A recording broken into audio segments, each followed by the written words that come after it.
more you begin to investigate what we think we understand, where we came from, what we think we're doing, the more you begin to see we've been lied to. We've been lied to by every institution. What makes you think for 1 minute that the religious institution is the only one that's never been touched? The religious institutions of this world are at the bottom of the dirt.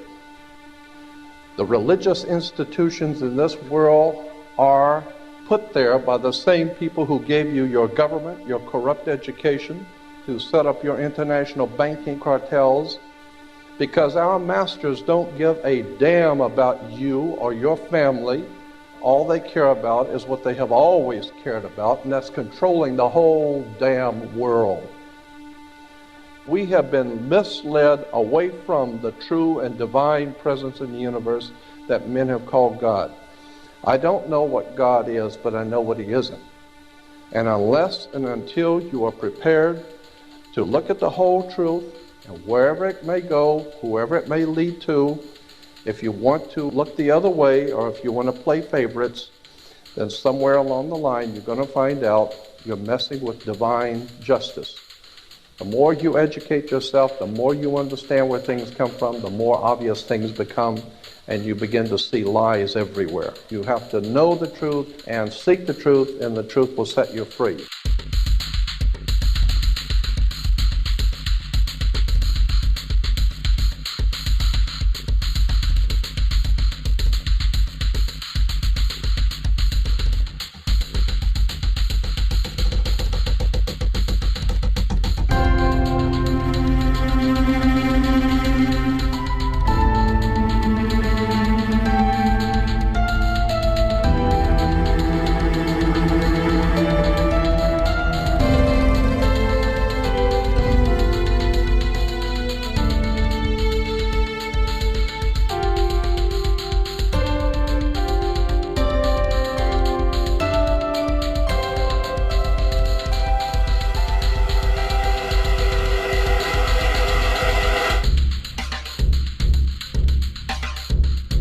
Because I got to tell you the truth, folks. I got to tell you the truth. When it comes to bullshit, big time, major league bullshit, you have to stand in awe of the all-time champion of false promises and exaggerated claims, religion. Think about it. Religion has actually convinced people that there's an invisible man living in the sky who watches everything you do every minute of every day. And the invisible man has a special list of 10 things he does not want you to do. And if you do any of these 10 things, he has a special place full of fire and smoke and burning and torture and anguish, where he will send you to live and suffer and burn and choke and scream and cry forever and ever till the end of time. But he loves you. He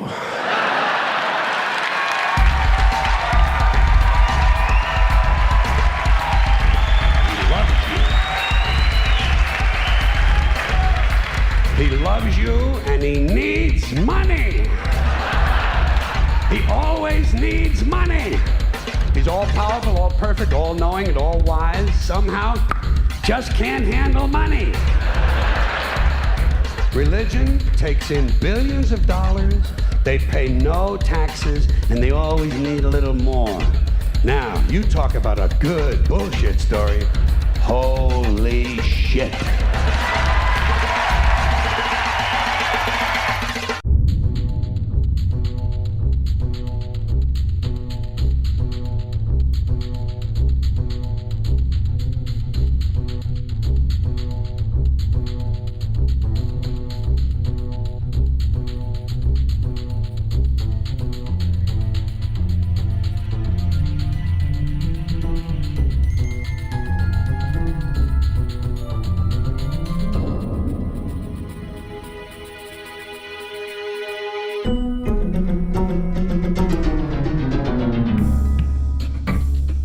This is the sun.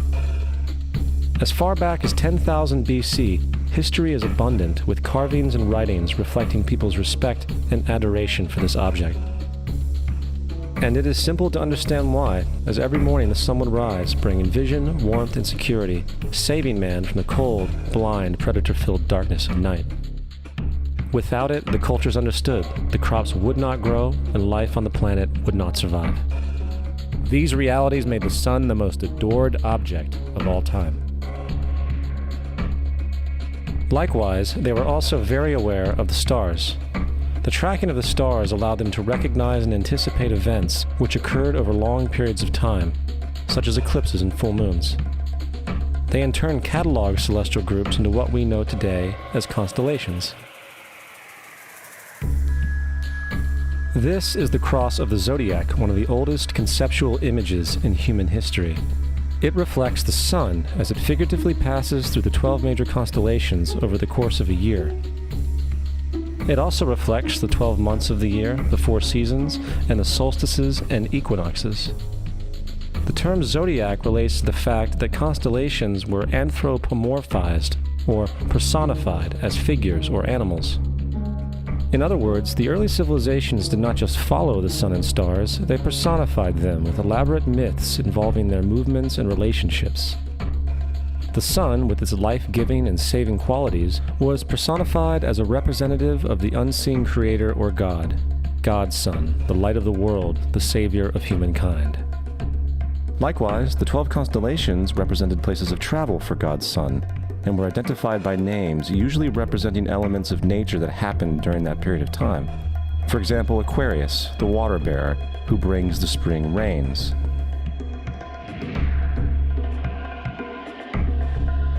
This is Horus. He is the sun god of Egypt of around 3000 BC. He is the sun anthropomorphized, and his life is a series of allegorical myths involving the sun's movement in the sky. From the ancient hieroglyphics in Egypt, we know much about this solar messiah. For instance, Horus, being the sun or the light, had an enemy known as Set, and Set was the personification of the darkness or night. And, metaphorically speaking, every morning Horus would win the battle against Set, while in the evening Set would conquer Horus and send him into the underworld. It is important to note that dark versus light, or good versus evil, is one of the most ubiquitous mythological dualities ever known, and is still expressed on many levels to this day. Broadly speaking, the story of Horus is as follows. Horus was born on December 25th of the Virgin Isis Mary. His birth was accompanied by a star in the east, which, in turn, 3 kings followed to locate and adore the newborn savior. At the age of 12, he was a prodigal child teacher, and at the age of 30, he was baptized by a figure known as Anup, and thus began his ministry. Horus had 12 disciples he traveled about with, performing miracles such as healing the sick and walking on water. Horus was known by many gestural names such as the Truth, the Light, God's Anointed Son, the Good Shepherd, the Lamb of God, and many others. After being betrayed by Typhon, Horus was crucified, buried for 3 days, and thus resurrected. These attributes of Horus, whether original or not, seem to permeate many cultures of the world, for many other gods are found to have the same general mythological structure. Attis of Phrygia, born of the Virgin Nana on December 25th, crucified, placed in a tomb, and after 3 days was resurrected. Krishna of India, born of the Virgin Devaki, with a star in the east signaling his coming. He performed miracles with his disciples, and, upon his death, was resurrected. Dionysius of Greece, born of a virgin on December 25th, was a traveling teacher who performed miracles such as turning water into wine. He was referred to as the King of Kings, God's only begotten Son, the Alpha and Omega, and many others. And, upon his death, he was resurrected. Mithra of Persia, born of a virgin on December 25th, he had 12 disciples and performed miracles, and upon his death was buried for 3 days and thus resurrected. He was also referred to as the Truth, the Light, and many others. Interestingly, the sacred day of worship of Mithra was Sunday. The fact of the matter is, there are numerous saviors from different periods from all over the world which subscribe to these general characteristics.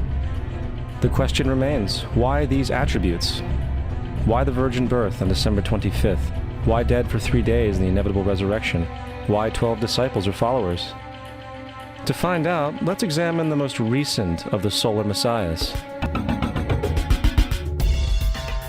Jesus Christ was born of the Virgin Mary on December 25th in Bethlehem. His birth was announced by a star in the east, which 3 kings or magi followed to locate and adorn the new Savior. He was a child teacher at 12, and at the age of 30 he was baptized by John the Baptist, and thus began his ministry.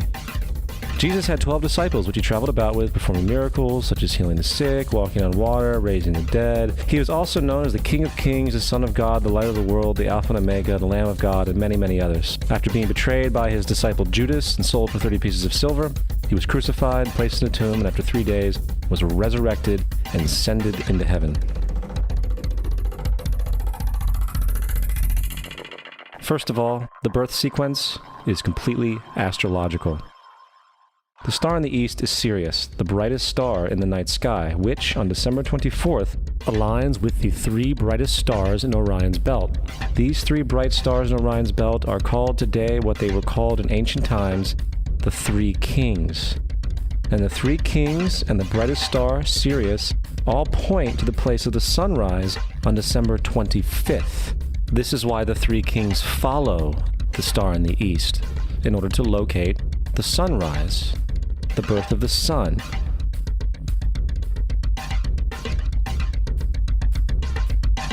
The Virgin Mary is the constellation Virgo, also known as Virgo the Virgin. Virgo in Latin means virgin. Virgo is also referred to as the house of bread, and the representation of Virgo is a virgin holding a sheaf of wheat. This house of bread and its symbol of wheat represents August and September, the time of harvest. In turn, Bethlehem, in fact, literally translates to house of bread. Bethlehem is thus a reference to the constellation Virgo, a place in the sky, not on Earth. There's another very interesting phenomenon that occurs around December 25th, or the winter solstice. From the summer solstice to the winter solstice, the days become shorter and colder. And from the perspective of the northern hemisphere, the sun appears to move south and get smaller and more scarce. The shortening of the days and the expiration of the crops when approaching the winter solstice symbolize the process of death to the ancients. It was the death of the sun. And by December 22nd, the sun's demise was fully realized, for the sun, having moved south continually for 6 months, makes it to its lowest point in the sky. Here a curious thing occurs. The sun stops moving south, at least perceivably, for 3 days. And during this 3-day pause, the sun resides in the vicinity of the Southern Cross, or Crux, constellation. And after this time, on December 25th, the sun moves 1 degree, this time north, foreshadowing longer days, warmth, and spring. And thus it was said, the sun died on the cross, was dead for 3 days, only to be resurrected or born again. This is why Jesus and numerous other sun gods share the crucifixion, 3-day death, and resurrection concept. It is the sun's transition period before it shifts its direction back into the northern hemisphere, bringing spring and thus salvation. However, they did not celebrate the resurrection of the sun until the spring equinox, or Easter. This is because at the spring equinox, the sun officially overpowers the evil darkness, as daytime thereafter becomes longer in duration than the night, and the revitalizing conditions of spring emerge. Now, probably the most obvious of all the astrological symbolism around Jesus regards the 12 disciples. They are simply the 12 constellations of the zodiac, which Jesus, being the sun, travels about with. In fact, the number 12 is replete throughout the Bible.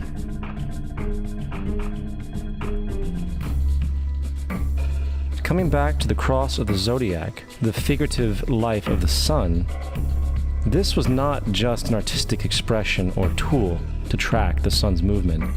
It was also a pagan spiritual symbol, the shorthand of which looked like this. This is not a symbol of Christianity. It is a pagan adaptation of the cross of the zodiac.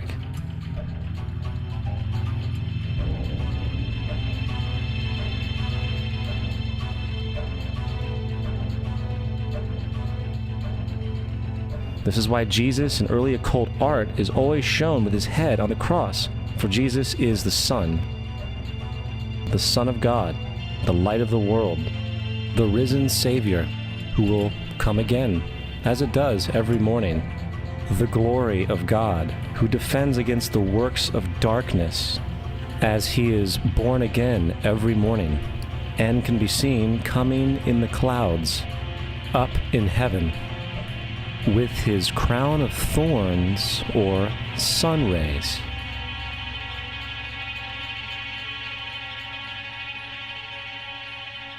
Now, of the many astronomical metaphors in the Bible, one of the most important has to do with the ages.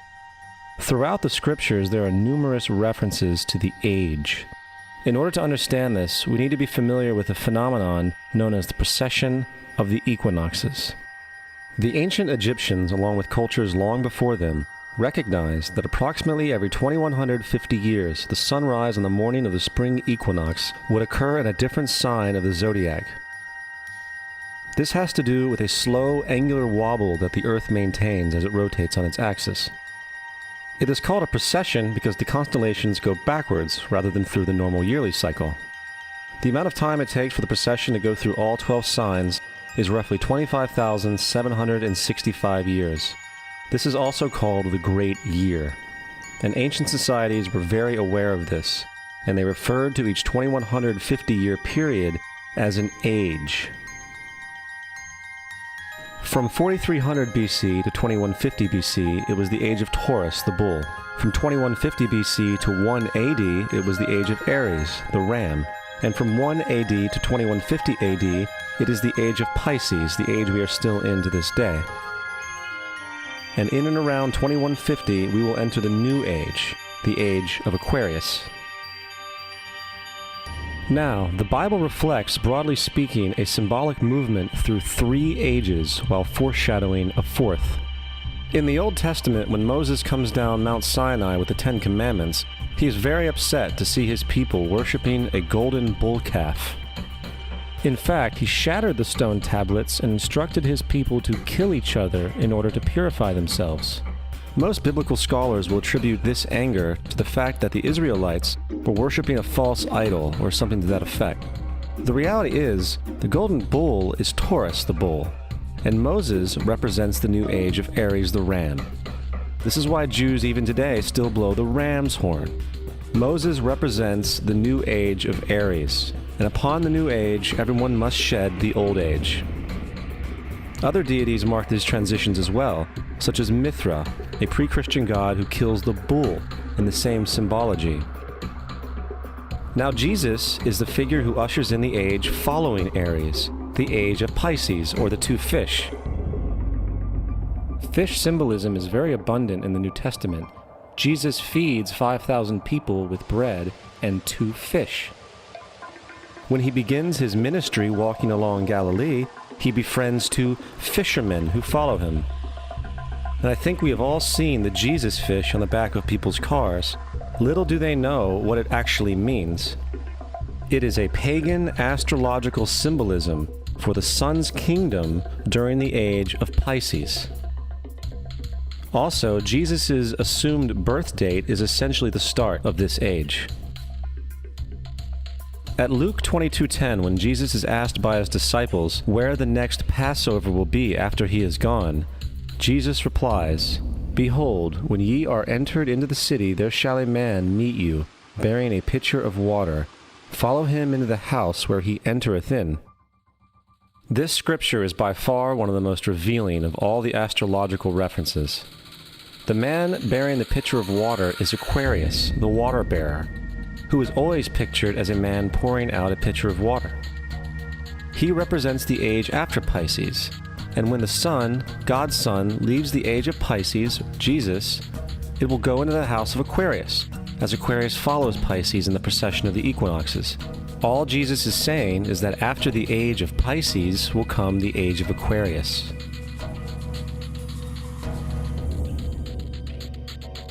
Now, we have all heard about the end times and the end of the world. The cartoonish depictions in the book of Revelation aside, The main source of this idea comes from Matthew 28:20, where Jesus says, "I will be with you even to the end of the world." However, in the King James Version, world is a mistranslation, among many mistranslations. The actual word being used is eon, which means age. I will be with you even to the end of the age, which is true, as Jesus' solar Piscean personification will end when the sun enters the age of Aquarius. The entire concept of end times and the end of the world is a misinterpreted astrological allegory. Let's tell that to the approximately 100 million people in America who believe the end of the world is coming. Furthermore, the character of Jesus being a literary and astrological hybrid is most explicitly a plagiarization of the Egyptian sun god Horus. For example, inscribed about 3,500 years ago on the walls at the Temple of Luxor in Egypt are images of the Annunciation, the miracle conception, the birth, and the adoration of Horus. The images begin with Thoth announcing to the Virgin Isis that she will conceive Horus, then Neph, the Holy Ghost, impregnating the Virgin, and then the virgin birth and the adoration. This is exactly the story of Jesus' miracle conception. In fact, the literary similarities between the Egyptian religion and the Christian religion are staggering.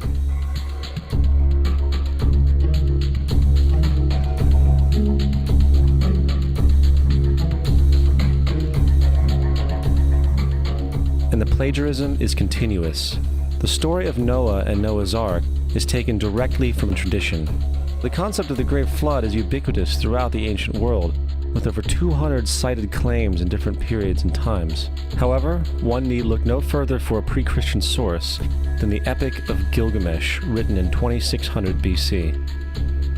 This story talks of a great flood commanded by God, an ark with saved animals upon it, and even the release and return of a dove, all held in common with the biblical story, among many other similarities. And then there is the plagiarized story of Moses. Upon Moses' birth, it is said that he was placed in a reed basket and set adrift in a river in order to avoid infanticide. He was later rescued by a daughter of royalty and raised by her as a prince. This baby in a basket story was lifted directly from the myth of Sargon of Akkad of around 2250 BC. Sargon was born, placed in a reed basket in order to avoid infanticide, and set adrift in a river. He was in turn rescued and raised by Aki, a royal midwife. Furthermore, Moses is known as the lawgiver, the giver of the Ten Commandments, the Mosaic Law. However, the idea of a law being passed from God to a prophet up on a mountain is also a very old motif. Moses is just another lawgiver in a long line of lawgivers in mythological history. In India, Manu was the great lawgiver. In Crete, Minos ascended Mount Dicta, where Zeus gave him the sacred laws, while in Egypt there was Meses, who carried stone tablets and upon them the laws of God were written. Manu, Minos, Meses, Moses. And as far as the Ten Commandments, they are taken outright from spell 125 in the Egyptian Book of the Dead. What the Book of the Dead phrased, "I have not stolen," became "Thou shalt not steal." "I have not killed," became "Thou shalt not kill." "I have not told lies," became "Thou shalt not bear false witness," and so forth. In fact, the Egyptian religion is likely the primary foundational basis for the Judeo-Christian theology. Baptism, afterlife, final judgment, virgin birth, death and resurrection, crucifixion, the Ark of the Covenant, circumcision, saviors, Holy Communion, Great Flood, Easter, Christmas, Passover, and many, many more are all attributes of Egyptian ideas long predating Christianity and Judaism. Justin Martyr, one of the first Christian historians and defenders, wrote, "When we say that he, Jesus Christ, our teacher, was produced without sexual union, was crucified and died and rose again and ascended into heaven, we propound nothing different from what you believe regarding those who you esteem sons of Jupiter." In a different writing, Justin Martyr said, "He was born of a virgin, except this in common with what you believe of Perseus." It's obvious that Justin and other early Christians knew how similar Christianity was to the pagan religions. However, Justin had a solution. As far as he was concerned, the devil did it. The devil had the foresight to come before Christ and create his characteristics in the pagan world. Fundamentalist Christianity, fascinating. These people actually believe the world is 12,000 years old. Swear to God. I actually asked one of these guys, okay, dinosaur fossils. He says, dinosaur fossils? God put those here to test our faith.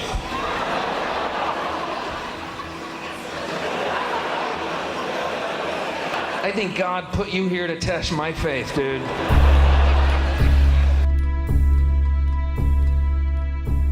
The Bible is nothing more than an astrotheological literary hybrid, just like nearly all religious myths before it. In fact, the aspect of transference of one character's attributes to a new character can be found within the book itself. In the Old Testament, there is the story of Joseph. Joseph was a prototype for Jesus. Joseph was born of a miracle birth. Jesus was born of a miracle birth. Joseph was of 12 brothers. Jesus had 12 disciples. Joseph was sold for 20 pieces of silver. Jesus was sold for 30 pieces of silver. Brother Judah suggests the sale of Joseph. Disciple Judas suggests the sale of Jesus. Joseph began his work at the age of 30. Jesus began his work at the age of 30. The parallels go on and on. Furthermore, is there any non-biblical historical evidence of any person living with the name Jesus, the son of Mary, who traveled about with 12 followers, healing people and the like? There are numerous historians who lived in and around the Mediterranean, either during or soon after the assumed life of Jesus. How many of these historians document this figure? Not one. However, to be fair, that doesn't mean defenders of the historical Jesus haven't claimed the contrary. 4 historians are typically referenced to justify Jesus' existence. Pliny the Younger, Suetonius, and Tacitus are the first 3. Each one of their entries consists of only a few sentences at best, and only referred to Christus or the Christ, which in fact is not a name but a title. It means the Anointed One. The 4th source is Josephus, and this source has been proven to be a forgery for hundreds of years. Sadly, it is still cited as truth. You would think that a guy who rose from the dead and ascended into heaven for all eyes to see and performed the wealth of miracles acclaimed to him would have made it into the historical record. It didn't, because once the evidence is weighed, there are very high odds that the figure known as Jesus did not even exist.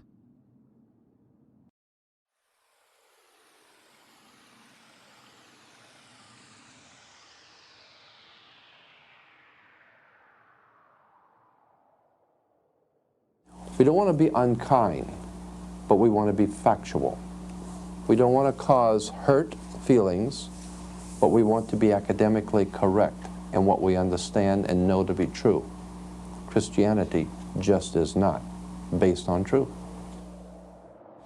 We find that Christianity was in fact nothing more than a Roman story, developed politically. The reality is, Jesus was the solar deity of the Gnostic Christian sect, and like all other pagan gods, he was a mythical figure. It was the political establishment that sought to historize the Jesus figure for social control. By 325 AD in Rome, Emperor Constantine convened the Council of Nicaea.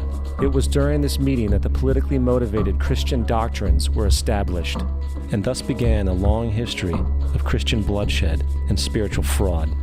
And for the next 1600 years, the Vatican maintained a political stranglehold on all of Europe, leading to such joyous periods as the Dark Ages, along with enlightening events such as the Crusades and the Inquisition.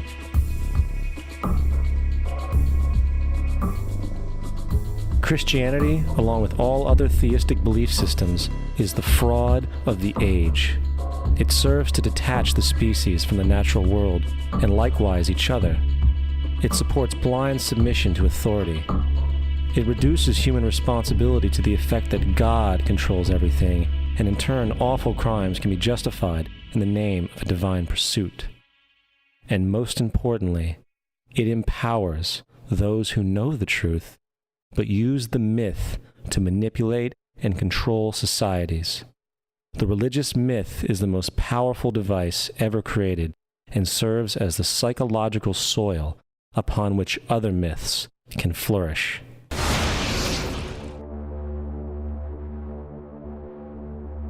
A myth is an idea that, while widely believed, is false. In a deeper sense, in the religious sense, a myth serves as an orienting and mobilizing story for a people. The focus is not on the story's relation to reality, but on its function. A story cannot function unless it is believed to be true in the community or the nation. It is not a matter of debate. If some people have the bad taste to raise the question of the truth of the sacred story, the keepers of the faith do not enter into debate with them. They ignore them or denounce them as blasphemers. It is wrong, blasphemous, and sinful for you to suggest, imply, or help other people come to the conclusion that the U.S. government killed 3,000 of its own citizens.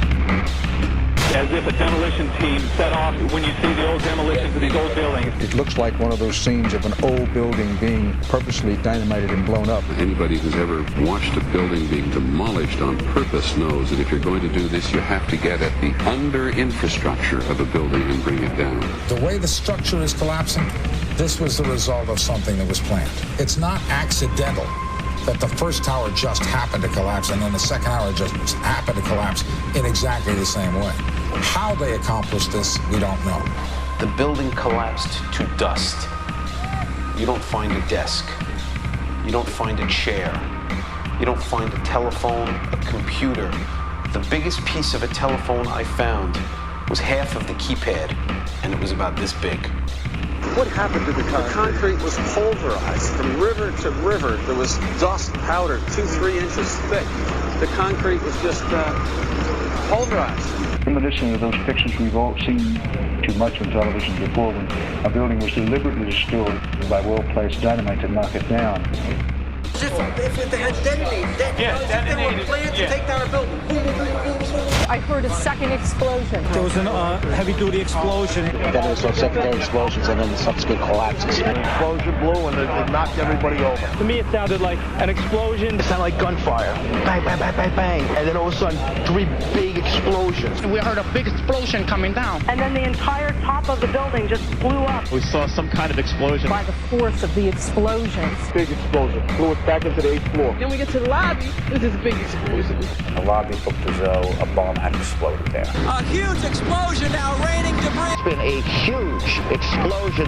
Huge explosion that we all heard and felt. We just witnessed some kind of follow-up explosion. We heard a very loud blast explosion. The secondary explosion at Tower 1 camp. That is another bomb going off. He thinks that there were actually devices that were planted in the building. Planted in the building.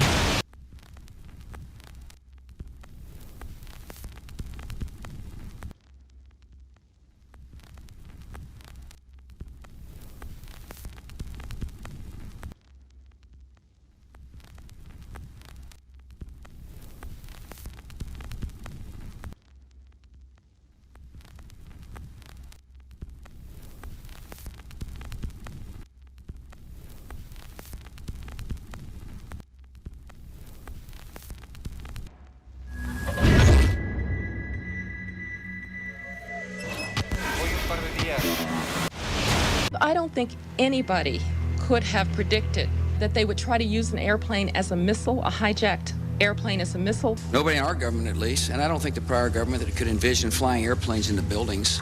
No specific threat involving really a domestic operation or involving what happened, obviously, the city's airliner and so. There were no warning signs that I'm aware of. USA Today reports that in the 2 years before the attacks on September the 11th, NORAD conducted exercises using hijacked airliners as weapons. And one target was the World Trade Center.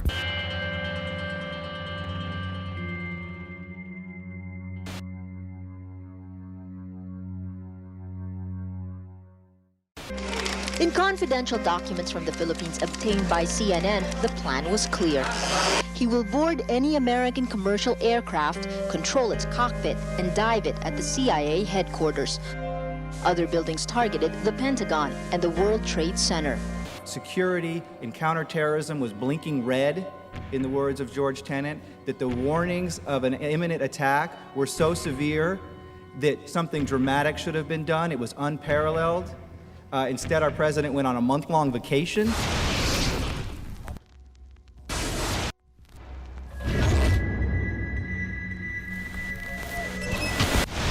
The head of Pakistani intelligence at the ISI, Mahmoud Ahmed, requested Omar Sheikh to wire $100,000 to Mohammed Atta, who was the lead hijacker. Hijacker Mohammed Atta received wire transfers via Pakistan. The man sending the money to Atta is believed to be Ahmed Umar Saeed Sheikh. Omar Sheikh admitted he was supported by the Pakistan government's intelligence service, the ISI.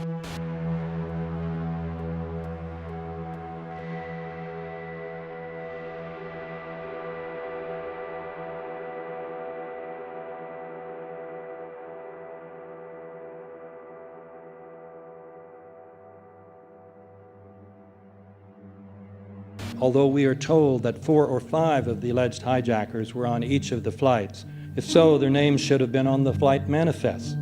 But the flight manifests that have been released contain neither the names of the alleged hijackers nor any Arab names whatsoever. We know that the men who were supposedly the hijackers had their houses, cars, credit cards paid for by the U.S. government. They were, in truth, agents. Evidence was also apparently planted.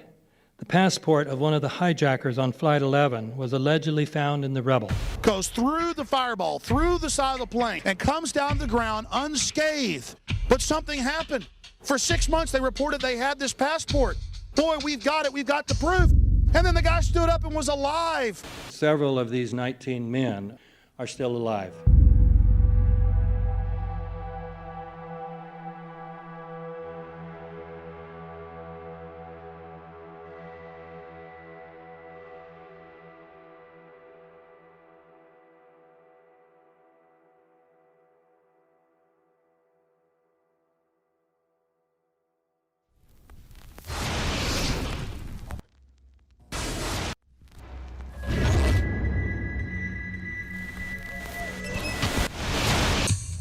Of course we're after Saddam Hussein, bin Laden. He's...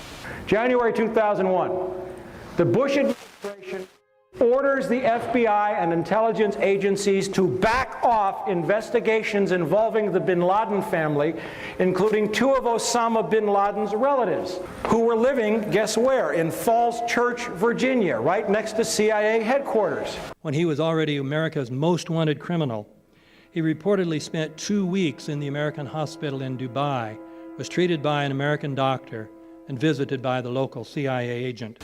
We have not seen one piece of evidence that links Osama bin Laden directly to the planning stages of September 11th. This failure to provide proof was later said to be unnecessary because bin Laden, in a video allegedly found in Afghanistan, admitted responsibility for the attacks. This confession is now widely cited as proof.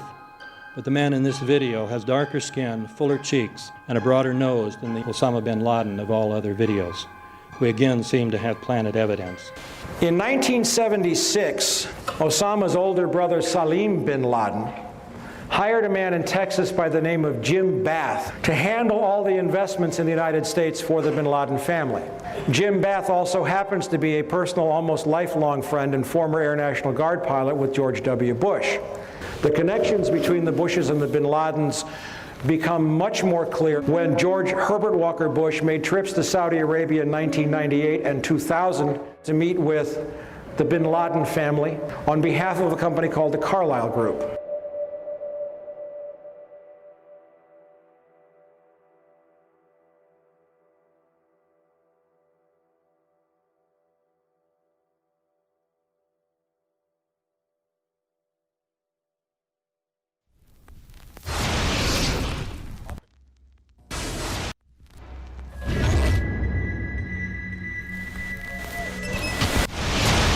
How could anyone fly a 60-ton, 125-foot wide, 44-foot tall plane through this obstacle course? The aircraft, before striking the Pentagon, reportedly executed a 270-degree downward spiral, and yet Hani Hanjour was known as a terrible pilot who could not safely fly even a small plane.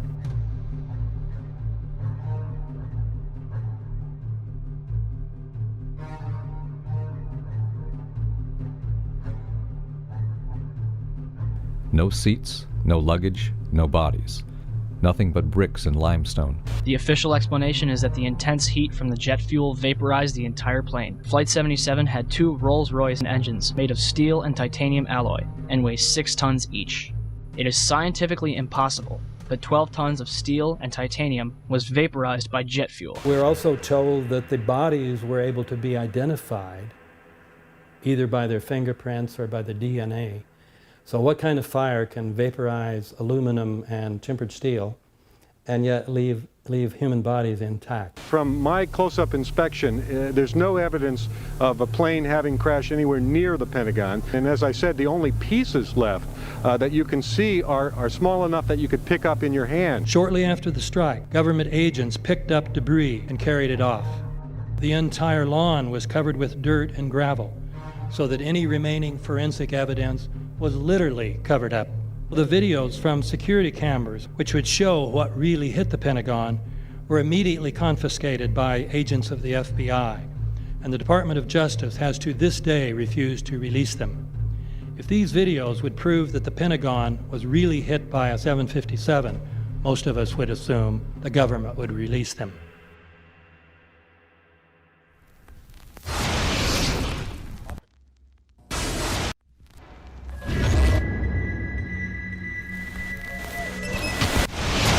It looks like there's nothing there except for a hole in the ground. Basically, that's right. The only thing you could see from where we were was a big gouge in the earth and some broken trees. We could see some people walking around in the area, but from where we could see, there wasn't much left. Any large pieces of debris at all? No, there was nothing that you could distinguish that a plane had crashed there.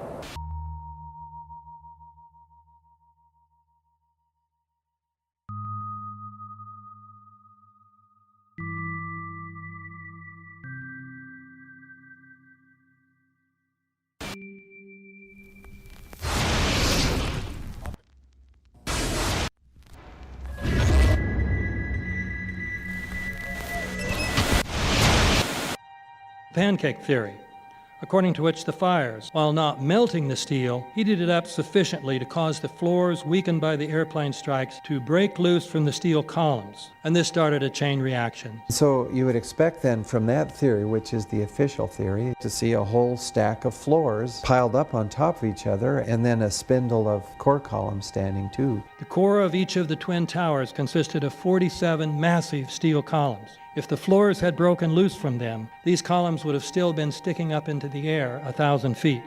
The plane did not cut all those core columns.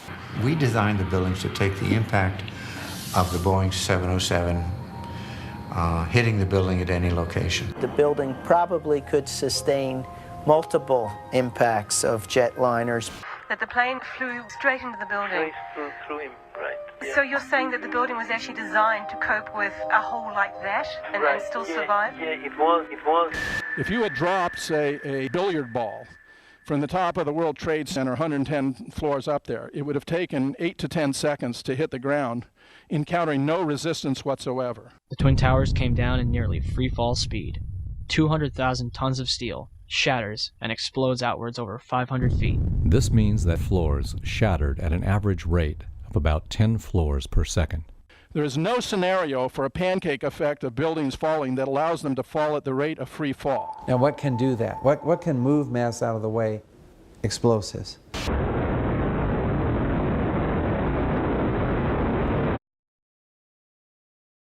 "47 huge steel columns going up the core. They're interconnected. How do you get them to fail simultaneously so the core disappears? It looks like those core columns were cut. The way we do this is by cutting the beam at an angle.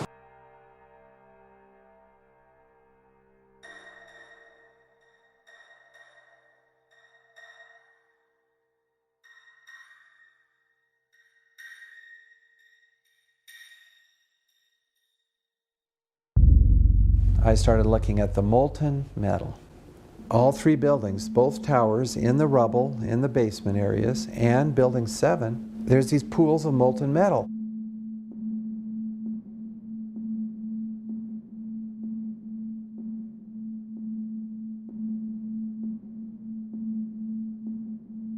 You'd get down below and you'd see molten steel running down the channel rails, like you're in a foundry. Like lava from a volcano.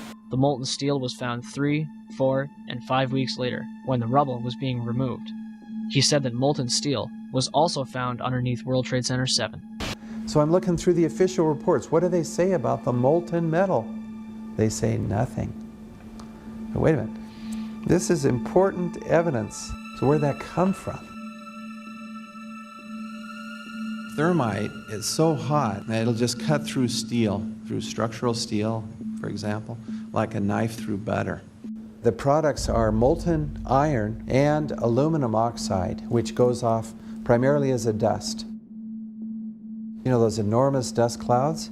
You can imagine when you assemble these chemicals on a large scale.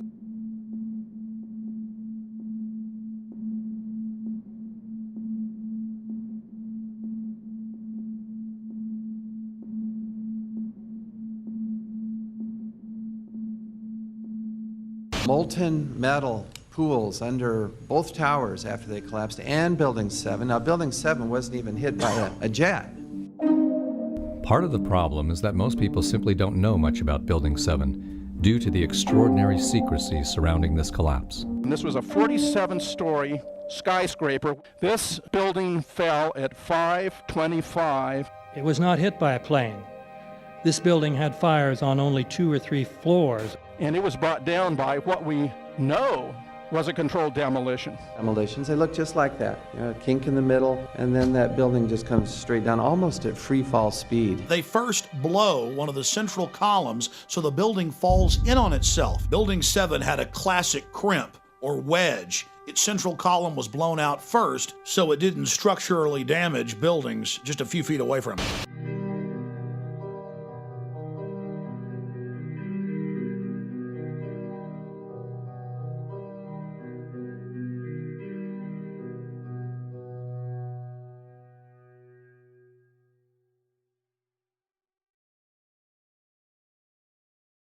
Our office was on the B1 level. As I was talking to a supervisor at 8:46, and all of a sudden we hear, boom! An explosion so hard that pushed us upwards. And it came from the basement between the B2 level and the B3 level. And when I went to verbalize, we hear, boom! The impact of the plane on the top. As I'm walking by the main freight corridor building in the corridor, that's when I got blown. I mean, the impact of the explosion threw me to the floor, and that's when everything started happening. All of a sudden, a big impact happened again, and all the ceiling tile was falling down, the light fixtures were falling. You know, you got to go clear across the whole from 1 to 2 World Trade Center, and then all of a sudden, it happened all over again. Something else hit us to the floor. Right in the basement, you felt it. Walls were caving in, everything that was going on. I mean, I know of people that got killed in the basement. I know of people that got broken legs in the basement. People that got reconstructive surgery because the walls hit them in the face.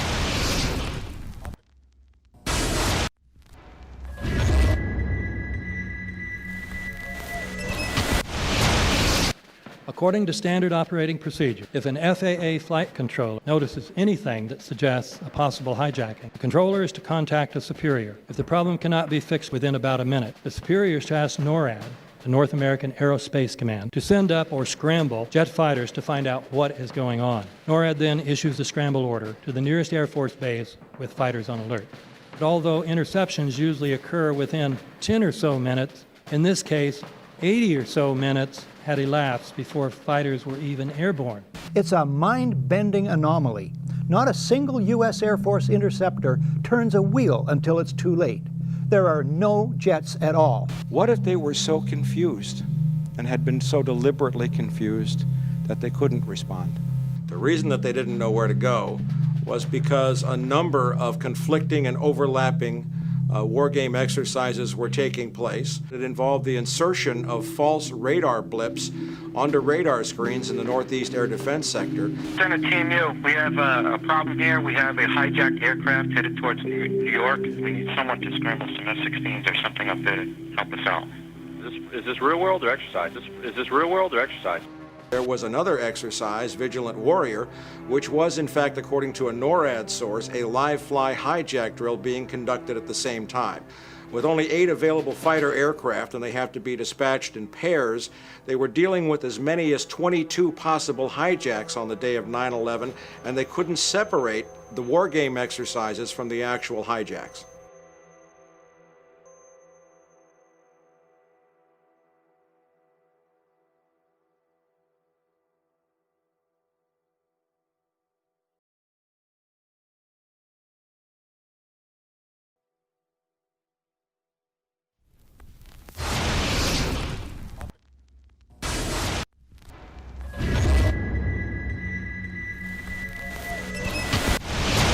Page 172.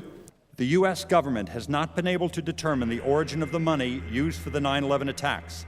Ultimately, the question is of little practical significance.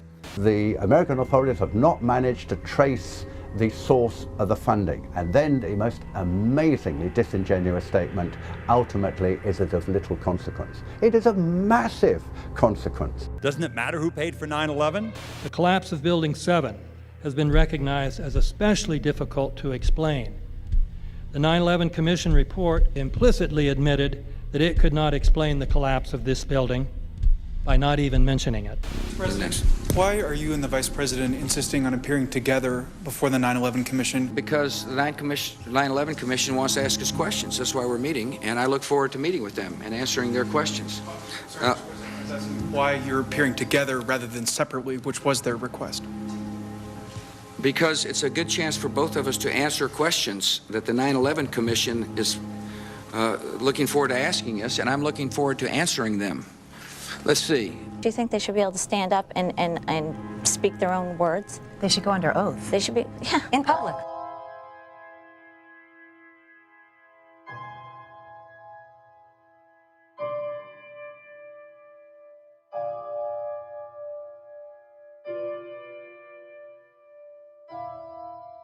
Don't you think that the families deserve to have a transcript or to be able to see what you Adam, said? you asked me that question yesterday. For an I got answer the today. same answer, yeah. The final report was a unanimous report. That means that if there was a single commissioner who had any objection about anything, that fact would be dropped from the report.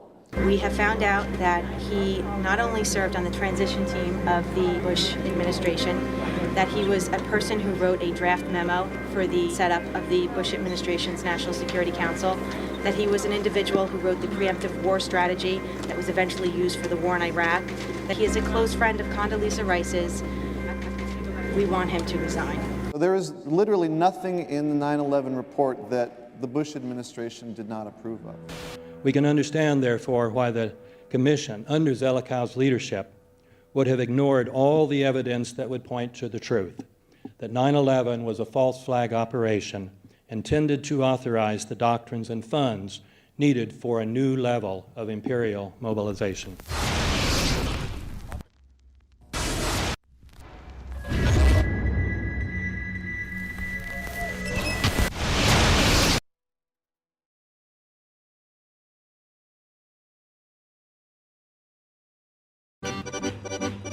armed with knives, armed with chemical, biological, nuclear weapons. Fanatics, terrorists, September 11th. September 11th, killers, September 11th, terrorists. Terrorists of Al-Qaeda, terrorists, nuclear weapons, terrorists. 9/11, terror, terrorist, evil. September 11th, September 11th. The terrorists, war and danger. September 11th, terrorism, global terrorism, terrorism, terrorists, terrorists, terrorists, terrorists, terrorists, the terror, terrorists, terrorists, terrorism. September 11th, global terrorism, terrorists, terrorism. September 11th, world terrorism, terrorism. September 11th, global terrorism. September the 11th, terror, weapons of mass destruction. September the 11th, September the 11th, terrorists, the evil terrorists, no.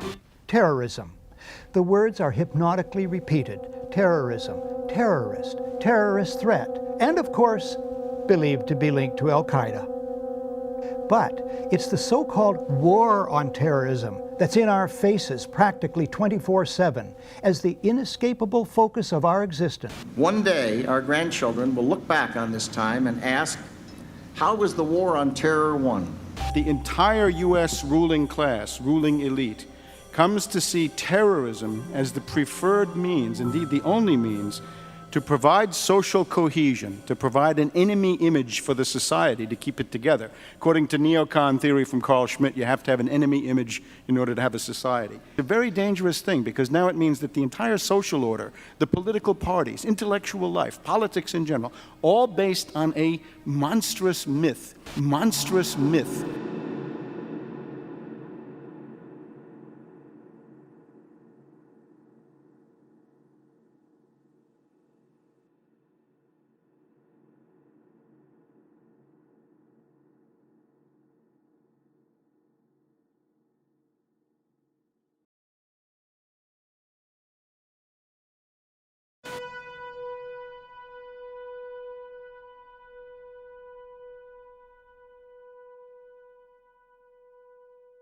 Look, the CIA has done in this country, what they've done to us is unbelievable.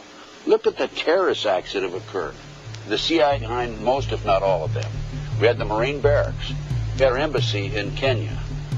We had Pan Am 103. We had the USS Cole. We had Oklahoma City. We had the World Trade Center in 1993. That helped the terrorists blow up the World Trade Center the first time. They built the bomb. They got the driver's license.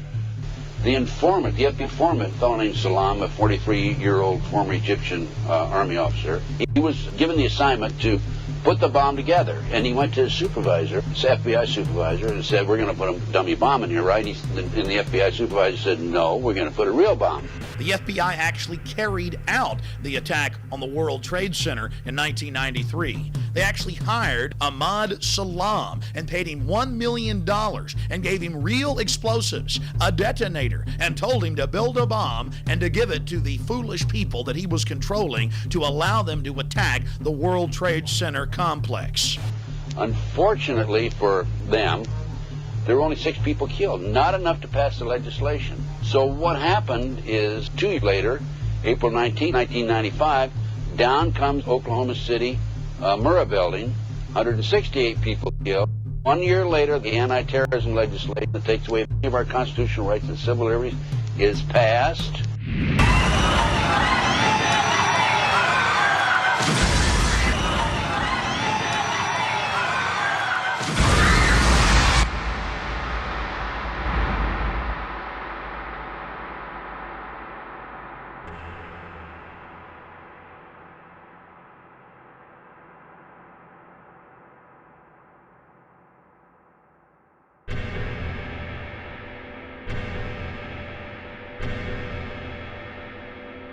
Because at 9:30 this morning, we were actually running an exercise for over a company of 1,000 people in London, based on simultaneous bombs going off precisely at the railway stations that happened this morning. So I still have the hairs on the back of my neck standing upright. To get this quite straight, you were running an exercise to see how you would cope with this, and it happened while you were running the exercise? Precisely.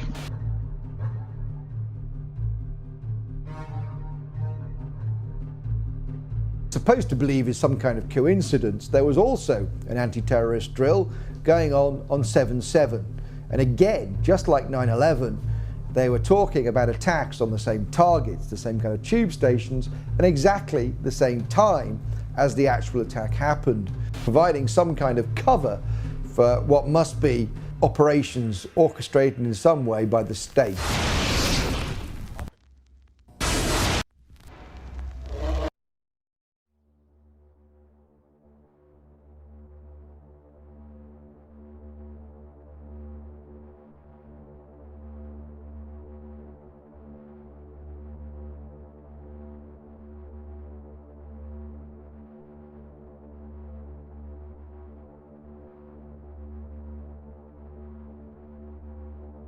I am absolutely appalled at how much people in this country do not think. We are given to understand that an Arabic guy out there up in the mountains financed the most elaborate attack on this country. Do you think some people in a cave were able to have NORAD stand down? Do you think that people in a cave were able to have all of this happen? And when I think about how many Americans were killed in New York City, and believing as I do that this thing was a setup job, this is a textbook operation that Nazis used, and they've used it over and over again. America has been suckered in one more time. I don't have to tell you things are bad. Everybody knows things are bad. The dollar buys a nickel's worth. Banks are going bust. Shopkeepers keep a gun under the counter. Punks are running wild in the street, and there's nobody anywhere who seems to know what to do, and there's no end to it. We know the air is unfit to breathe, and our food is unfit to eat. We sit watching our TVs while some local newscaster tells us that today we had 15 homicides and 63 violent crimes, as if that's the way it's supposed to be. We know things are bad, worse than bad. They're crazy. It's like everything everywhere is going crazy, so we don't go out anymore. We sit in the house, and slowly the world we're living in is getting smaller, and all we say is, please, at least leave us alone in our living rooms. Let me have my toaster and my TV and my steel-belted radios, and I won't say anything. Just leave us alone. Well, I'm not going to leave you alone. I want you to get mad. I don't want you to protest. I don't want you to riot. I don't want you to write to your congressman because I wouldn't know what to tell you to write. I don't know what to do about the depression and the inflation and the Russians and the crime in the street. All I know is that first, you've got to get mad.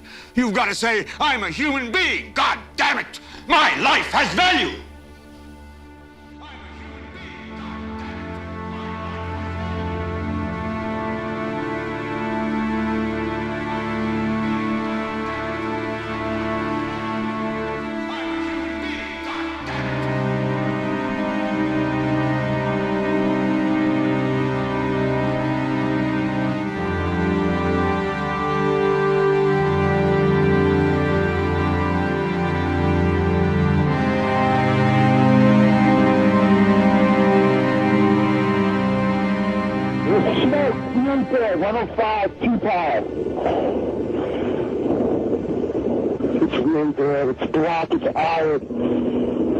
My wife thinks I'm all right. I called her and said I was leaving the building. I was fine, and bang.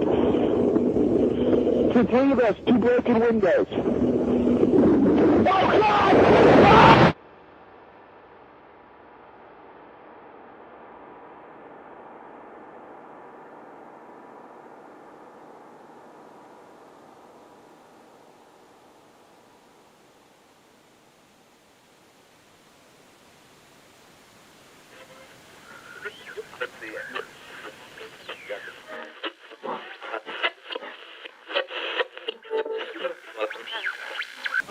When hostilities commenced in Europe in 1939, it was realized that the American people had no intention of entering the war.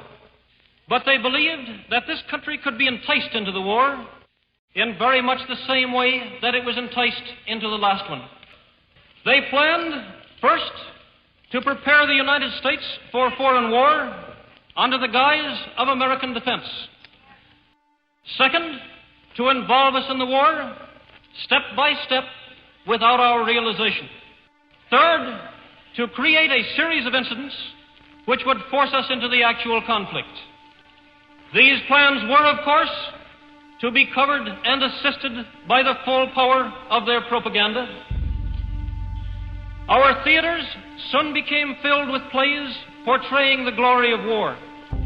newsreels lost all semblance of objectivity, and they have used the war to justify the restriction of congressional power and the assumption of dictatorial procedures on the part of the President and his appointees. A fear campaign was inaugurated. We cannot allow the natural passions and prejudices of other peoples to lead our country to destruction.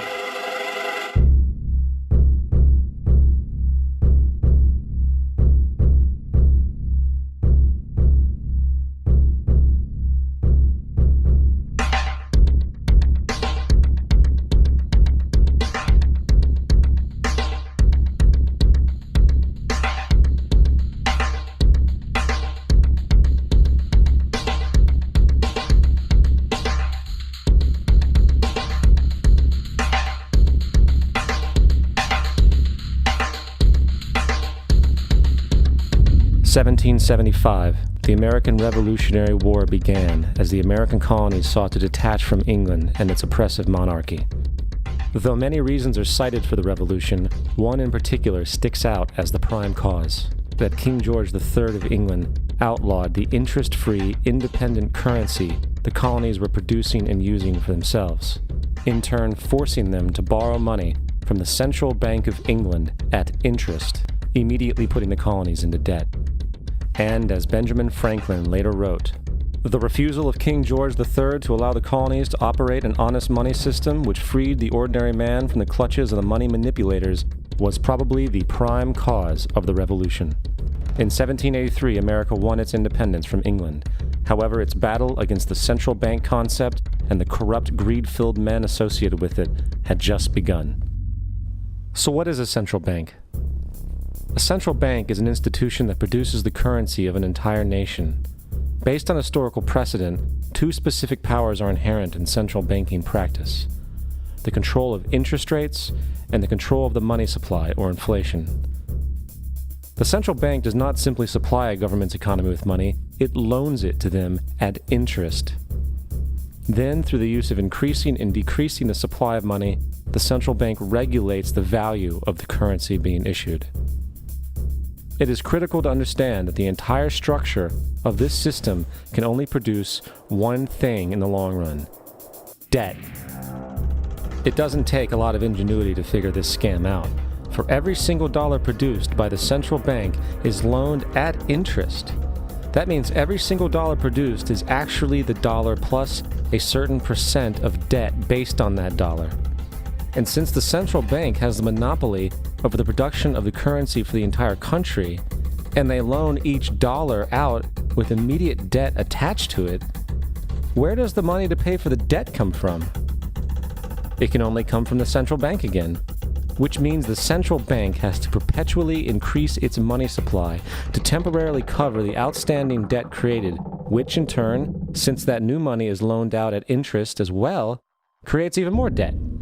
The end result of this system without fail is slavery, for it is impossible for the government and thus the public to ever come out of the self-generating debt. The founding fathers of this country were well aware of this.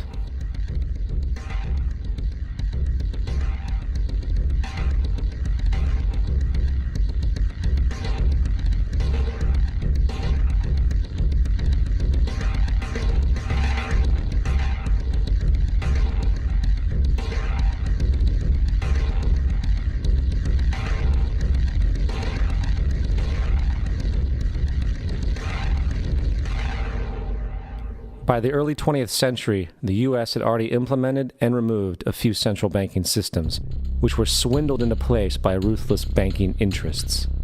At this time, the dominant families in the banking and business world were the Rockefellers, the Morgans, the Warburgs, the Rothschilds. And in the early 1900s, they sought to push once again legislation to create another central bank.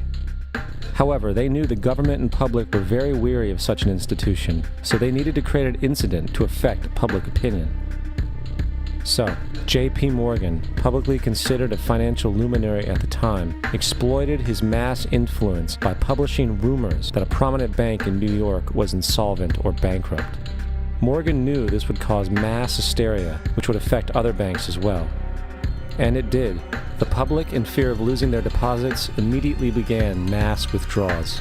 Consequently, the banks were forced to call in their loans, causing the recipients to sell their property, and thus a spiral of bankruptcies, repossessions, and turmoil emerged. Putting the pieces together a few years later, Frederick Allen of Life magazine wrote, "The Morgan interests took advantage to precipitate the panic, guiding it shrewdly as it progressed."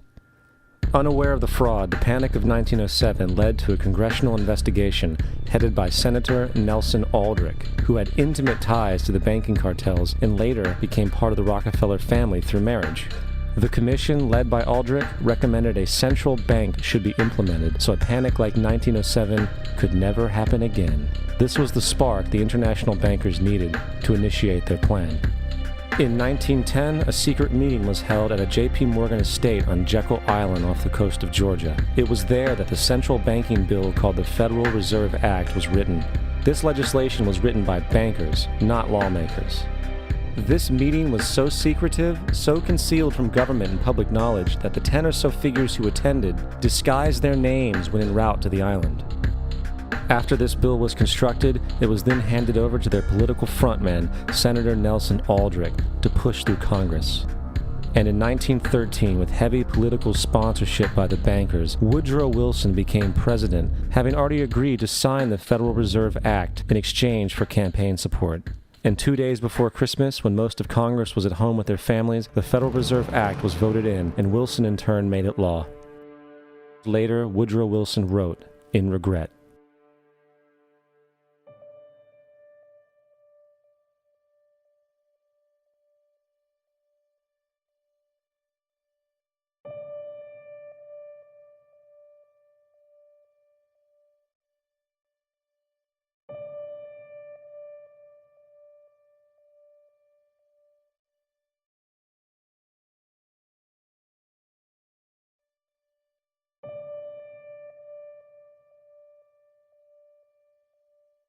Congressman Louis McFadden also expressed the truth after the passage of the bill.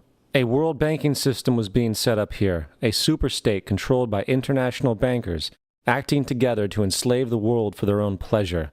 The Fed has usurped the government. Now, the public was told that the Federal Reserve System was an economic stabilizer, and inflation and economic crises were a thing of the past. Well, as history has shown, nothing is further from the truth. The fact is, the international bankers now had a streamlined machine to expand their personal ambitions. It's alive! It's alive! It's alive! For example, from 1914 to 1919, the Fed increased the money supply by nearly 100%, resulting in extensive loans to small banks and the public. Then, in 1920, the Fed called in mass percentages of the outstanding money supply, thus resulting in the supporting banks having to call in huge numbers of loans, and, just like 1907, bank runs, bankruptcy, and collapse occurred. Over 5,400 competitive banks outside of the Federal Reserve System collapsed, further consolidating the monopoly of a small group of international bankers. Privy to this crime, Congressman Lindbergh stepped up and said in 1921, "Under the Federal Reserve Act, panics are scientifically created. The present panic is the first scientifically created one, worked out as we figure a mathematical equation." However, the Panic of 1920 was just a warm-up. From 1921 to 1929, the Fed again increased the money supply, resulting once again in extensive loans to the public and banks. There was also a fairly new type of loan called a margin loan in the stock market. Very simply, the margin loan allowed an investor to put down only 10% of a stock's price, with the other 90% being loaned through the broker. In other words, a person could own $1,000 worth of stock with only $100 down. This method was very popular in the roaring 1920s, as everyone seemed to be making money in the market. However, there was a catch to this loan. It could be called in at any time and had to be paid within 24 hours. This is termed a margin call, and the typical result of a margin call is the selling of the stock purchased with the loan. So, a few months before October in 1929, J.D. Rockefeller, Bernard Baruch, and other insiders quietly exited the market, and on October 24, 1929, the New York financiers who furnished the margin loans started calling them in masse. This sparked an instantaneous, massive sell-off in the market, for everyone had to cover the margin loans. It then triggered mass bank runs for the same reason, in turn collapsing over 16,000 banks, enabling the conspiring international bankers to not only buy up rival banks at a discount, but to also buy up whole corporations at pennies on the dollar. It was the greatest robbery in American history. But that didn't stop there. Rather than expanding the money supply in order to recover from this economic collapse, the Fed actually contracted it, fueling one of the largest depressions in history. Once again outraged, Congressman Louis McFadden, a longtime opponent of the banking cartels, began bringing impeachment proceedings against the Federal Reserve Board, saying of the crash and depression, it was a carefully contrived occurrence. International bankers sought to bring about a condition of despair so that they might emerge the rulers of us all. Not surprisingly, and after 2 previous assassination attempts, McFadden was poisoned at a banquet before he could push for the impeachment. Now, having reduced the society to squalor, the Federal Reserve bankers decided that the gold standard should be removed. In order to do this, they needed to acquire the remaining gold in the system. So, under the pretense of helping to end the Depression, came the 1933 gold seizure. Under the threat of imprisonment for 10 years, everyone in America was required to turn in all gold bullion to the Treasury, essentially robbing the public of what little wealth they had left. And at the end of 1933, the gold standard was abolished. If you look at a dollar bill from before 1933, it says it is redeemable in gold. You look at a dollar bill today, it says it is legal tender, which means it is backed by absolutely nothing. It is worthless paper. The only thing that gives our money value is how much of it is in circulation. Therefore, the power to regulate the money supply is also the power to regulate its value, which is also the power to bring entire economies and societies to its knees.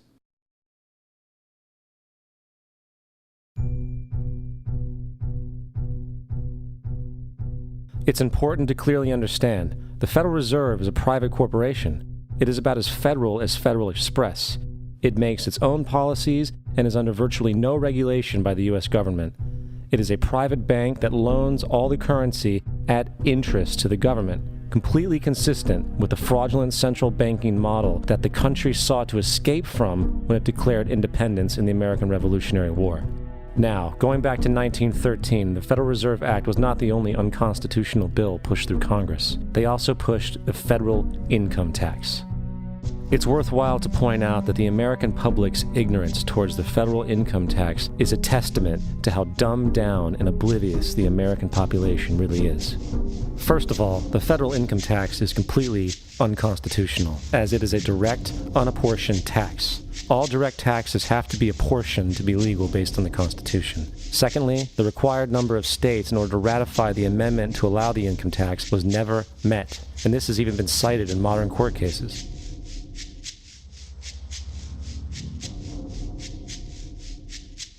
Third, at the present day, roughly 25% of the average worker's income is taken via this tax. And guess where that money goes? It goes to pay the interest on the currency being produced by the fraudulent Federal Reserve Bank, a system that does not have to exist at all. The money you make working almost 3 months out of the year goes almost literally into the pockets of the international bankers who own the private Federal Reserve Bank. And fourth, even with the fraudulent government claim as to the legality of the income tax, there is literally no statute, no law in existence that requires you to pay this tax, period. I really expected that, of course, there's a law that you can point to in the law book, the code, that requires you to file a tax return. Of course there is. I was at that point where I couldn't find the statute that clearly made a person liable. At least not me and most people I know, and I had no choice in my mind except to resign. Based on the research that I did throughout the year 2000 and that I'm still doing, I have not found that law. I've asked Congress, we've asked a lot of people in the IRS commissioners, helpers. They can't answer, because if they answer, the American people are going to know that this whole thing is a fraud. I haven't filed an federal income tax return since I left. I have not filed a tax return since 1999. The income tax is nothing less than the enslavement of the entire country. Now, the control of the economy and the perpetual robbery of wealth is only one side of the Rubik's Cube the bankers hold in their hands. The next tool for profit and control is war. Since the inception of the Federal Reserve in 1913, a number of large and small wars have commenced. The three most pronounced were World War I, World War II, and Vietnam. World War I. In 1914, European wars broke out centered around England and Germany. The American public wanted nothing to do with the war. In turn, President Woodrow Wilson publicly declared neutrality. However, under the surface, the U.S. administration was looking for any excuse it could find to enter it. In a noted observation by Secretary of State William Jennings, the large banking interests were deeply interested in the World War because of the wide opportunities for large profits. It's important to understand that the most lucrative thing that can happen for the international bankers is war, for it forces the country to borrow even more money from the Federal Reserve Bank at interest. Woodrow Wilson's top advisor and mentor was Colonel Edward House, a man with intimate connections with the international bankers who wanted in the war. In a documented conversation between Colonel House, Wilson's advisor, and Sir Edward Grey, the Foreign Secretary of England, regarding how to get America into the war, Grey inquired, "What will Americans do if Germans sink an ocean liner with American passengers on board?" House responded, "I believe that a flame of indignation would sweep the United States, and that by itself would be sufficient to carry us into war." So, on May 7, 1915, on essentially the suggestion of Sir Edward Grey, a ship called the Lusitania was deliberately sent into German-controlled waters where German military vessels were known to be. And, as expected, German U-boats torpedoed the ship, exploding stored ammunition, killing 1,200 people. To further understand the deliberate nature of this setup, the German embassy actually put advertisements in the New York Times telling people that if they boarded the Lusitania, they did so at their own risk, as such a ship sailing from America to England through the war zone would be liable to destruction. In turn, and as anticipated, the sinking of the Lusitania caused a wave of anger among the American population, and America entered the war a short time after. The First World War caused 323,000 American deaths. J.D. Rockefeller made $200 million off of it. Not to mention the war cost about $30 billion for America, most of which was borrowed from the Federal Reserve Bank at interest, furthering the profits of the international bankers. World War II. On December 7, 1941, Japan attacked the American fleet at Pearl Harbor, triggering our entry into that war. President Franklin D. Roosevelt declared the attack was a day that will live in infamy. A day of infamy indeed, but not because of the alleged surprise attack on Pearl Harbor. After 60 years of surfacing information, it is clear that not only was the attack on Pearl Harbor known weeks in advance, it was outright wanted and provoked. Roosevelt, whose family had been New York bankers since the 18th century, whose uncle Frederick was on the original Federal Reserve Board, was very sympathetic to the interests of the international bankers, and the interest was to enter the war, as we've seen, nothing is more profitable for international bankers than war. In a journal entry by Roosevelt's Secretary of War Henry Stimson, dated November 25, 1941, he documented a conversation he had with Roosevelt. The question was, how should we maneuver them into firing the first shot? It was desirable to make sure the Japanese be the ones to do this, so that there should remain no doubt as to who were the aggressors. In the months leading up to the attack on Pearl Harbor, Roosevelt had done almost everything in his power to anger the Japanese, showing a posture of aggression. He halted all of Japan's imports of American petroleum. He froze all the Japanese assets in the United States. He made public loans to nationalist China and supplied military aid to the British, both enemies of Japan in the war, which, by the way, is completely in violation of international war rules. And on December 4th, 3 days before the attack, Australian intelligence told Roosevelt about a Japanese task force moving towards Pearl Harbor. Roosevelt ignored it. So, as hoped and allowed, on December 7, 1941, Japan attacked Pearl Harbor, killing 2,400 soldiers. Before Pearl Harbor, 83% of the American public wanted nothing to do with the war. After Pearl Harbor, 1 million men volunteered for the war. It is important to note, Nazi Germany's war effort was largely supported by two organizations, one of which was called IG Farben. IG Farben produced 84% of Germany's explosives, and even the Zyklon B used in the concentration camps to kill millions.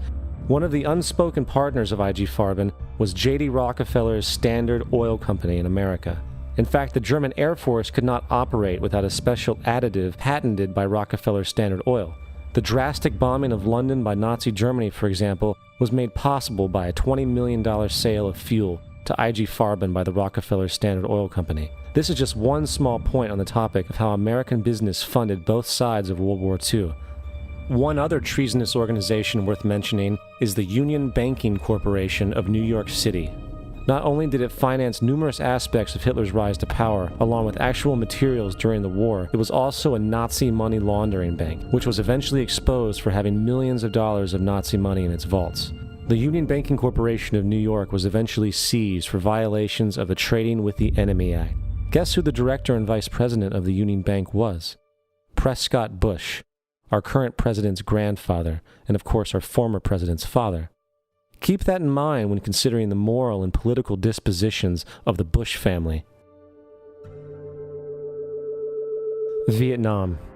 The United States' official declaration of war on North Vietnam in 1964 came after an alleged incident involving 2 U.S. destroyers being attacked by North Vietnamese PT boats in the Gulf of Tonkin. This was known as the Gulf of Tonkin Incident. This single situation was the catalytic pretext for massive troop deployment and full-fledged warfare. One problem, however, the attack on the U.S. destroyers by Vietnamese PT boats never happened. It was a completely staged event to have an excuse to enter the war. Former Secretary of Defense Robert McNamara stated years later that the Gulf of Tonkin incident was a mistake, while many other insiders and officers have come forward, relaying that it was a contrived farce, a complete lie. Once in the war, it was business as usual. In October 1966, President Lyndon Johnson lifted trading restrictions on the Soviet bloc, knowing full well that the Soviets were providing upwards of 80% of North Vietnam's war supplies. Consequently, Rockefeller interests financed factories in the Soviet Union, which the Soviets used to manufacture military equipment and send it to North Vietnam. However, the funding of both sides of this conflict was only one side of the coin. In 1985, Vietnam's rules of engagement were declassified. This detailed what American troops were and were not allowed to do in the war. It included absurdities like North Vietnamese anti-aircraft missile systems could not be bombed until they were known to be fully operational. No enemy could be pursued once they crossed the border of Laos or Cambodia.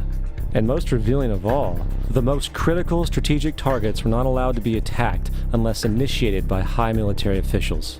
Apart from these imposed ludicrous limitations, North Vietnam was informed of these restrictions and therefore could base entire strategies around the limitations of the American forces. This is why the war went on so long.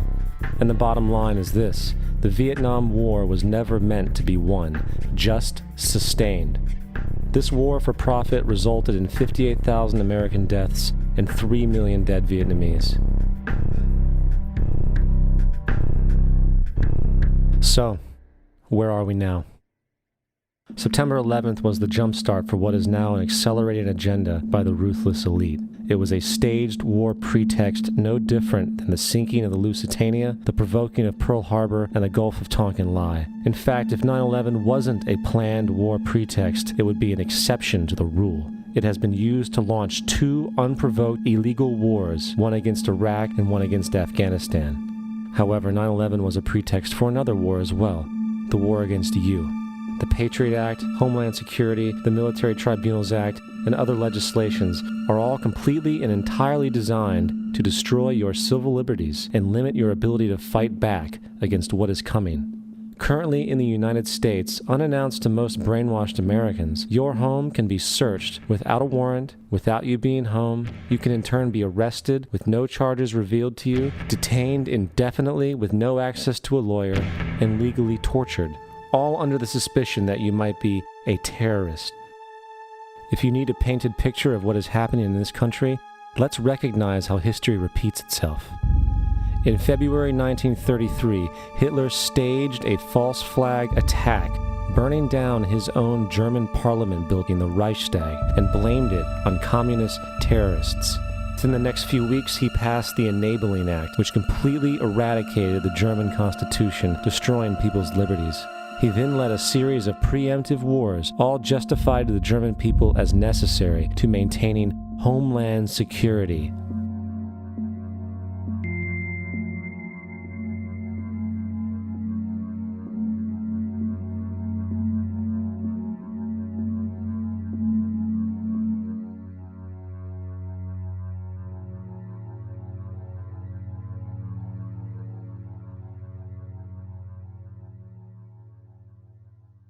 Schicksal des Kommunismus und der sich mit ihm verbrüdernden anderen Organisationen ändert dies nichts.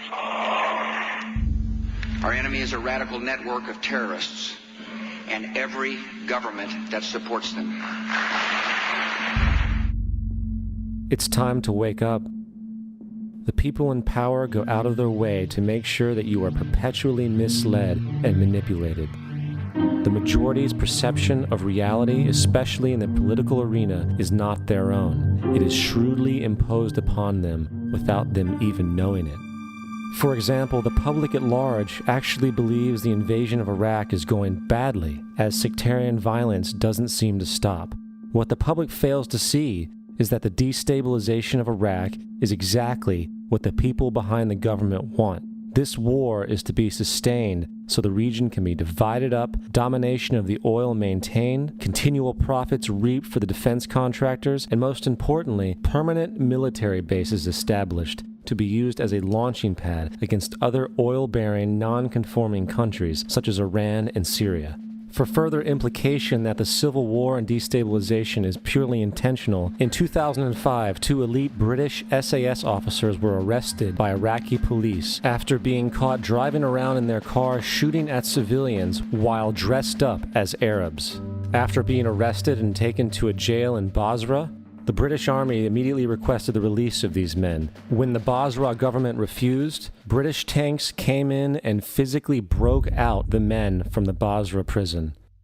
If you wish to destroy an area, how do you do it? Well, there are 2 ways. You can go in there and bomb it and so forth, but that is not very efficient. What you do is you try to get the people in that area to kill each other and to destroy their own territory, their own farms. And that's what's been done in that area. The way in which you destroy an opponent is get him to destroy himself by dividing his ranks against one another. Then you feed both sides. You have agents feeding both sides, inflaming both sides. And they kill each other off. And it's time that some of us woke up to this reality to understand that people who try to maintain empires and create empires do it by manipulating the people they're trying to conquer. You might want to ask yourself why the entire culture is utterly saturated with mass media entertainment from all sides, while the educational system in America continues its stupefying downward slide since the U.S. government decided to take over and subsidize the public school system. What your government pays for, it gets. When we understand that, then we look at government-financed institutions of education and see the kind of students and the kind of education that's being turned out by these government-financed schools. Logic will tell you that if what is being turned out in those schools was not in accord with what the state and the federal government wanted, then it would change it. The bottom line is that the government is getting what they have ordered. They do not want your children to be educated. They do not want you to think too much. That is why our country and our world has become so proliferated with entertainments, mass media, television shows, amusement parks, drugs, alcohol, and every kind of entertainment to keep the human mind entertained, so that you don't get in the way of important people by doing too much thinking. You had better wake up and understand that there are people who are guiding your life and you don't even know it. We're in a lot of trouble because you people and 62 million other Americans are listening to me right now, because less than 3% of you people read books. Because less than 15% of you read newspapers. Because the only truth you know is what you get over this tube. Right now, there is an entire generation that never knew anything that didn't come out of this tube. This tube is the gospel, the ultimate revelation. This tube can make or break presidents, popes, prime ministers. This tube is the most awesome goddamn force in the whole godless world. And woe woe is us if it ever falls into the hands of the wrong people. And when the largest company in the world controls the most awesome goddamn propaganda force in the whole godless world, who knows what shit will be peddled for truth on this network. So you listen to me. Listen to me. Television is not the truth. Television is a goddamn amusement park. Television is a circus, a carnival, a traveling troupe of acrobats, storytellers, dancers, singers, jugglers, sideshow freaks, lion tamers, and football players. We're in the boredom-killing business. But you people sit there day after day, night after night, all ages, colors, creeds. We're all you know. You're beginning to believe the illusions we're spinning here. You're beginning to think that the tube is reality and that your own lives are unreal. You do whatever the tube tells you. You dress like the tube. You eat like the tube. You raise your children like the tube. You even think like the tube. This is mass madness, you maniacs. In God's name, you people are the real thing. We are the illusion. The last thing the men behind the curtain want is a conscious, informed public capable of critical thinking, which is why a continually fraudulent zeitgeist is output via religion, the mass media, and the educational system. They seek to keep you in a distracted, naive bubble, and they are doing a damn good job of it. In 2005, an arrangement between Canada, Mexico, and the United States was made. This arrangement, unannounced to the public, unregulated by Congress, merges the United States, Mexico, and Canada into one entity, erasing all borders. It's called the North American Union, and you might want to ask yourself why you've never heard of this. In fact, there is only one mainstream reporter who has actually heard of and has had the courage to cover this issue. The Bush administration's open borders policy and its decision to ignore the enforcement of this country's immigration laws is part of a broader agenda. President Bush signed a formal agreement that will end the United States as we know it, and he took the step without approval from either the U.S. Congress or the people of the United States. It's a deal that few have even heard of. It's being done again by very few people at the very top on behalf of the investment class, but the working class of people, political officials across our country, from communities, from cities and so forth, they don't know anything about this. This isn't some trade agreement. It is a total removal of sovereignty from these countries, which will also result in a completely new currency called the Amero. Fall. Apart from that, I think one thing people who are dollar-based need to focus on is the Amero. That's the one thing that nobody's talking about that I think is going to have a big impact on everybody's life in Canada, the U.S., and Mexico. The Amero is the proposed new currency for the North American community, which is being developed right now between Canada, the U.S., and Mexico to make a borderless community, much like the EU, and the dollar, Canadian dollar, U.S. dollar, and the Mexican peso replaced by the Amero. By default of this agreement, the American Constitution will eventually be obsolete. You would think that a situation like this would be on the cover of every major newspaper. That is until you realize that the people who are behind this movement are the same people behind the mainstream media, and you are not told what you're not supposed to know. The North American Union is the same concept as the European Union, the African Union, and the soon-to-be Asian Union, and the same people are behind all of them.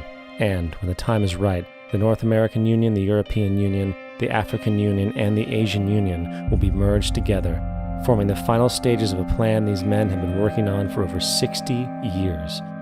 A one-world government.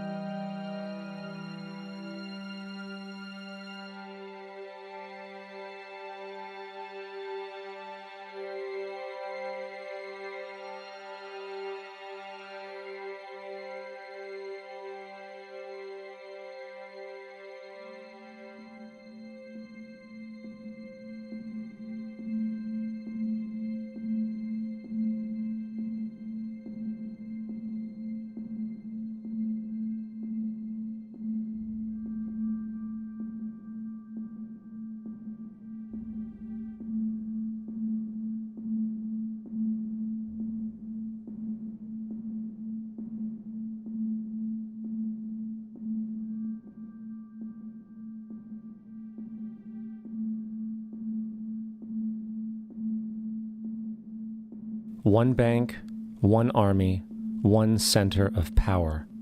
And if we have learned anything from history, it is that power corrupts, and absolute power corrupts absolutely. This is Aaron Russo, a filmmaker and former politician.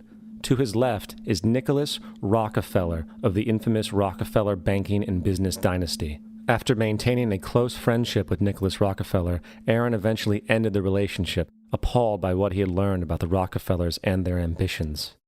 I got a call one day from an attorney woman I knew, and she said, "Would you like to meet one of the Rockefellers?" I said, "Sure, I'd love to." And we became friends, and he began to divulge a lot of things to me. So he said to me one night, he said that there's going to be an event there, and out of that event, you're going to see we're going to go into Afghanistan, so we can run pipelines from the Caspian Sea. We're going to go into Iraq to take the oil and establish a base in the Middle East, and we're going to go into Venezuela and try and get rid of Chavez. And the first two they've accomplished. Chavez they didn't accomplish. And he said you're going to see guys going into caves looking for looking for people that they're never going to find. You know, he was laughing about the fact that you have this war on terror. There's no real enemy. He's talking about how by having this war on terror, you can never win it because it's an eternal war. And so you can always keep taking people's liberties away. And I said, how are you going to convince people that this war is real? He said, but the media. The media can convince everybody it's real. I mean, you know, it's just that you keep talking about things. You keep saying it over and over and over again, and eventually people believe it. You know, you created the Federal Reserve in 1913 through lies. You create 9/11, which is another lie. Through 9/11, then you're fighting a war on terror, and now all of a sudden you go into Iraq, which was another lie, and now they're going to do Iran. You know, and it's all one thing leading to another, leading to another, leading to another. Now, I would say, what are you doing this for? What's the point of this thing? You have all the money in the world you ever want. You have all the power. I said, you know, you're hurting people. It's not a good thing. And he would say, what do you care about the people for? Take care of yourself and you take care of your family. And then I said to him, what are the ultimate goals here? He said, the ultimate goal is to get everybody in this world chipped with the RFID chip and have all money be on those chips and everything on those chips. And if anybody wants to protest what we do or violate what we want, we just turn off their chip. That's right, microchipped. In 2005, Congress, under the pretense of immigration control and the so-called war on terrorism, passed the Real ID Act, under which it is projected by May 2008, you will be required to carry around a federal identification card, which includes on it a scannable barcode with your personal information. However, this barcode is only an intermediary step before the card is equipped with a VeriChip RFID tracking module, which will use radio frequencies to track your every move on the planet. If this sounds foreign to you, please note that the RFID tracking chip is already in all new American passports. And the final step is the implanted chip, which many people have already been manipulated into accepting under different pretenses. We have a Florida family who are really pioneers in a brave new world. They have volunteered to be the first ever to have microchip identification devices implanted into their body. After 9/11, I was really concerned with the security of my family. I wouldn't mind having something planted permanently in my arm that would identify me. In the end, everybody will be locked into a monitored control grid where every single action you perform is documented. And if you get out of line, they can just turn off your chip, for at that point in time, every single aspect of society will revolve around interactions with the chips. This is the picture that is painted for the future if you open your eyes to see it. A centralized one-world economy where everyone's moves and everyone's transactions are tracked and monitored, all rights removed. The most incredible aspect of all. These totalitarian elements will not be forced upon the people. The people will demand them. For the social manipulation of society through the generation of fear and division has completely detached humans from their sense of power and reality. A process which has been going on for centuries, if not millennia. Religion, patriotism, race, wealth, class, and every other form of arbitrary, separatist identification and thus conceit has served to create a controlled population, utterly malleable in the hands of the few. Divide and conquer is the motto, And as long as people continue to see themselves as separate from everything else, they lend themselves to being completely enslaved. The men behind the curtain know this, and they also know that if people ever realize the truth of their relationship to nature and the truth of their personal power, the entire manufactured zeitgeist they prey upon will collapse like a house of cards.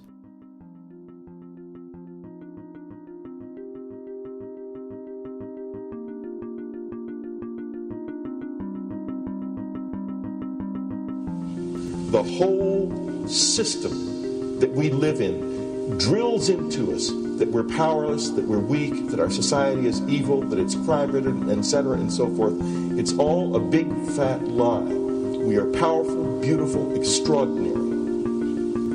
There is no reason why we cannot understand who we truly are, where we are going. There is no reason why the average individual cannot be fully empowered. We are incredibly powerful beings. You know, I think I spent 30 years of my life, the first 30, trying to become something. I wanted to become good at things. I wanted to become good at tennis. I wanted to become good at school and grades and everything I kind of viewed in that perspective. I'm not okay the way I am, but if I got good at things, I realized that I had the game wrong. The game was to find out what I already was. Find out what I already was.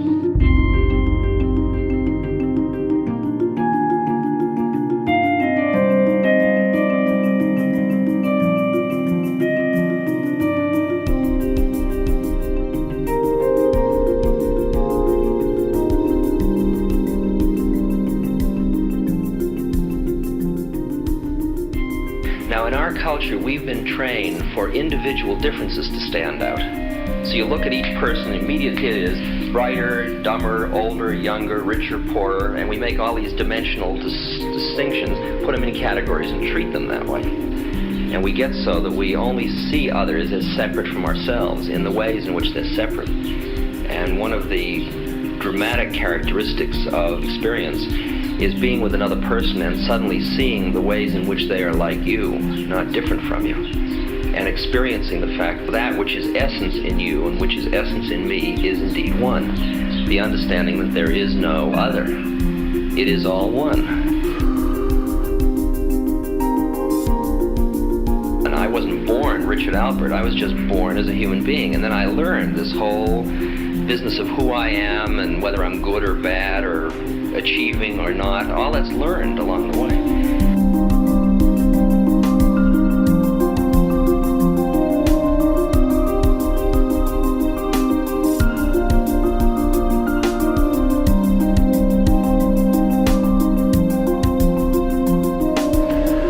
The old appeals to racial, sexual, and religious chauvinism, to rabid nationalist fervor, are beginning not to work.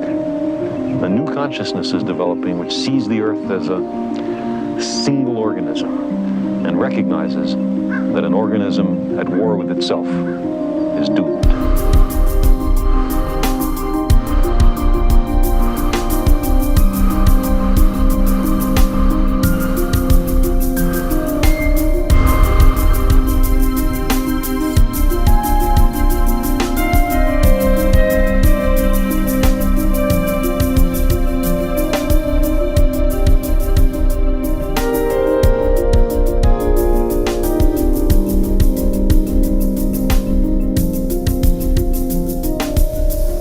Bill Hicks used to finish his shows with this. Life's like a ride in an amusement park. And when you go on it, you think it's real, because that's how powerful our minds are. And the ride goes up and down and round and round. It has thrills and chills, and it's very brightly colored. And it's very loud, but it's fun for a while. Some have been on the ride for a long time, and they begin to question, is this real, or is this just a ride? And other people have remembered, and they come back to us and they say, hey, don't worry. Don't be afraid ever, because this is just a ride. And we kill those people. Shut him up. I've got a lot invested in this ride. Shut him up. Look at my furrows of worry. Look at my big bank account and my family. This has to be real. It's just a ride. But we'll kill those good guys who try and tell us that. You ever notice that? And let the demons run amok? But it doesn't matter, because it's just a ride, and we can change it anytime we want.